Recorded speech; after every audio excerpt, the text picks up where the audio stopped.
Groundhog's Day Off by Robb Pearlman, illustrated by Brett Hellquist.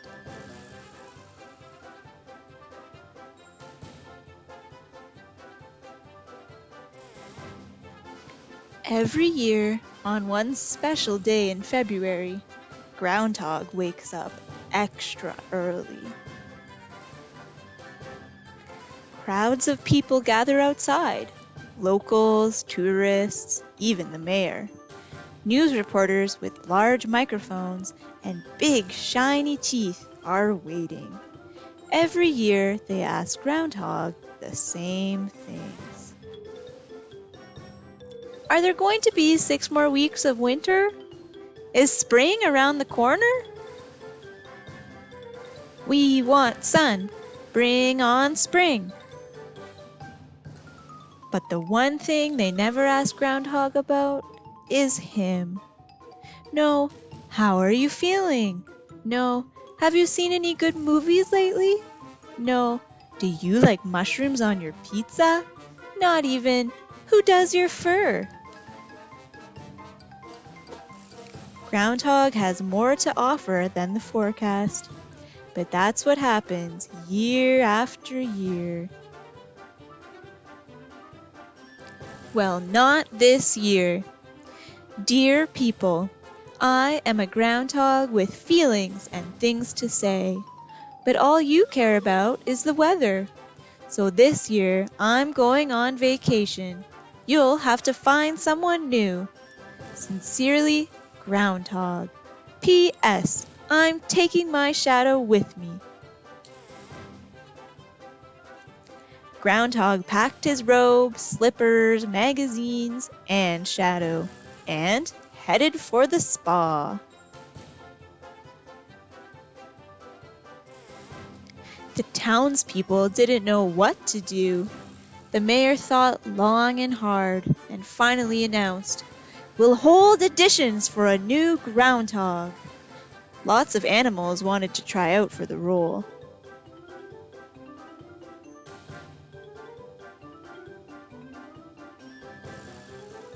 Elephant was just too big. Ostrich got the whole thing backward. Monkey was asked to leave after an unfortunate banana cream pie incident. Bats, owls, moles, and possums' schedules didn't work out. Poor Puppy suffered from stage fright. And Sheldon, well, his shadow just wouldn't behave. "This is terrible," the mayor cried. "There's only one animal right for this job." Groundhog had been relaxing when he heard a news report.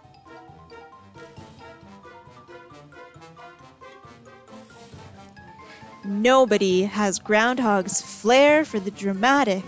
Nobody can wake up as early as he does. No one, the mayor said, pausing, is as special as Groundhog. Groundhog couldn't believe his ears. "They do think of me as more than just a weather vane."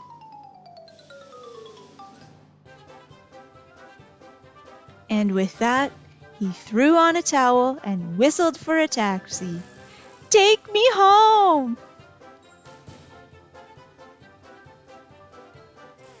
Groundhog tunneled under the stage and popped out of the hole.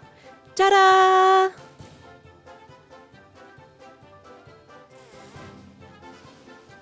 The audience stood and cheered. The reporters asked Groundhog all the questions he had always hoped they would ask. "Where did you go on vacation? Which team are you rooting for in the playoffs? Do you prefer chunky or smooth peanut butter? Is that your real fur? Will you do this for real tomorrow?" Groundhog stopped signing autographs. "Tomorrow?" he said. The reporters nodded. "Tomorrow is Groundhog Day. You came back just in time." "Well then, no time to talk. I have to go to bed early.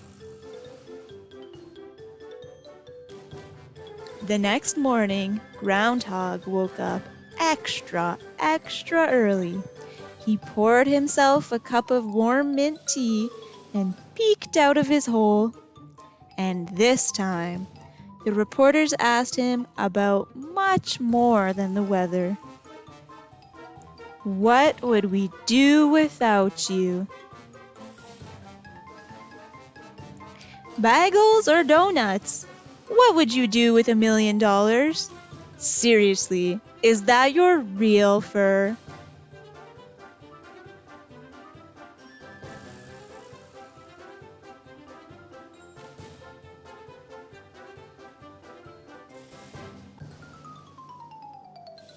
You like me! You really like me!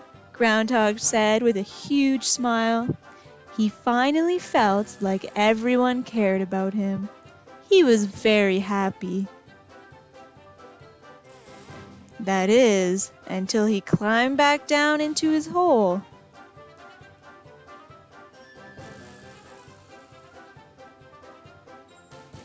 Turned on the television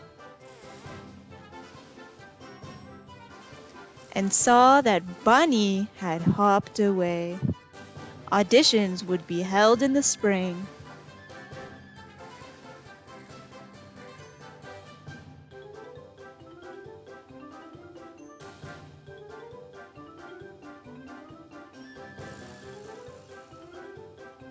The end.